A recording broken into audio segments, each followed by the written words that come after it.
नमस्कार दोस्तों, मैं हूं वैद्य द्रोणाचार्य शास्त्री। मेरे पास एपिलेप्सी यानी जिन्हें हम अपस्मार बोलते हैं या जिन्हें हम मिर्गी का दौरा आना बोलते हैं का बहुत पेशेंट मेरे पास आते हैं। लंबे समय से मैं उसमें काफ़ी सारा सोच और विचार रखता हूं एपिलेप्सी के विषय में। आप सभी लोग भी जानते हैं कि मैं इस डिजीज़ के ऊपर पहले से ही काम करते आ रहा हूं, लेकिन आपको सुनकर के ताज्जुब होगा कि आज तक भी मैं जब हमारे धर्मशास्त्र विशेष करके चरक संहिता का जब हम स्वाध्ययन करते हैं तो वहाँ से अलग अलग अध्यायों में अलग अलग जो चैप्टर है उनका जब हम समुचित अध्ययन करते हैं तो हमें रोगों के प्रति एक अलग और ख़ास नज़रिया हमें दिखता है। जैसे मैं चर्चा करूँगा चरक संहिता चिकित्सा स्थान विष चिकित्सा ऐसा करके एक चैप्टर है, विष चिकित्सा, जहाँ जांगम विष, स्थावर विष, दूषी विष, गर विष ऐसा करके विष के अलग अलग प्रकरण के बारे में वहाँ चर्चा किया गया है। मैं बात करूँगा उसी एपिलेप्सी के विषय में, जो उस विष चिकित्सा में स्थावर विष के अंतर्गत हलाहल विष और इस तरह के विषों के बारे में चर्चा है। बेसिकली स्थावर विष का मतलब है वानस्पतिक विष, यानी कि जो वनस्पति से प्राप्त होता है वह विष इंसान को, पशु पक्षियों को, जानवरों को प्रभावित करती है। उसका तरीका बताया है, लक्षण बताया है कि वह जो विष है शरीर में किस तरह के लक्षण दिखाता है। अब मैंने बहुत सारे ऐसे एपिलेप्सी के केस देखा है और उसको मैंने जब स्थावर विष के संदर्भ में उसके लक्षणों को देखा तो मैं इस बात को लेकर के बड़ा हैरान हूँ कि ऐसे एपिलेप्सी के पेशेंट जिसको 3 साल, 4 साल, 5 साल में एक बार दौरा आता है। कुछ लोग कहते हैं सर मेरे को अमावस्या में या पूर्णिमासी के दिन दौरा आता है, ऐसा लोग बोलते हैं। ज़्यादा लोगों को पूर्णिमासी के दिन दौरा आता है। तो इसके पीछे एलोपैथिक डॉक्टर या तो ये बोलता है कि ये कॉन्सेप्ट, ये जो अवधारणा है बिल्कुल गलत है, ऐसे ही ज़्यादातर वो बोलते हैं।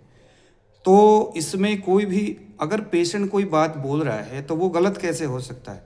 वो एक तरह की अवधारणा है, ऐसे करके उसको हम नेगलेक्ट कैसे कर सकते हैं? उसके बातों को, उसके उन सिम्टम्स को हमें ज़रूर विचार करना चाहिए।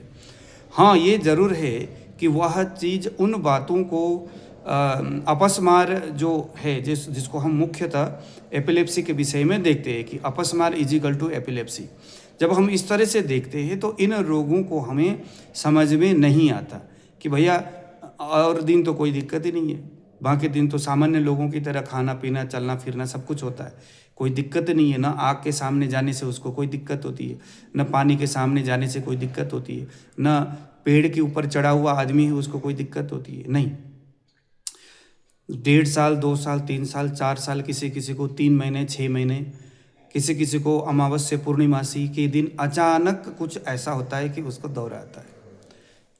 इस संदर्भ को ले जा करके आप ये जो स्थावर विष है चरक संहिता चिकित्सा स्थान विष चिकित्सा अध्याय में ले जा करके उसके लक्षण को अगर आप भली भांति देखते हो, क्योंकि वहाँ रोगी को अक्सर मैंने देखा है कि गला एकदम पकड़ जाता है, मुंह से झाग आता है, दांत किटकिटाना लगता है, शरीर एकदम चक्कर आता है, बेहोश हो जाता है।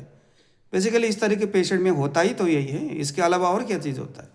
और हूबहू ये सभी लक्षण स्थावर विष के दूषित प्रभाव के परिणाम से भी शरीर में हो रहा है।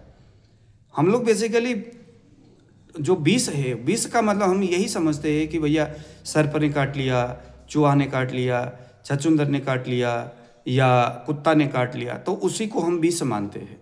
तो विष के कई प्रकार के अलग अलग कैटेगरी हैं और उसको हमें कुछ इस तरह से भी देखना होगा।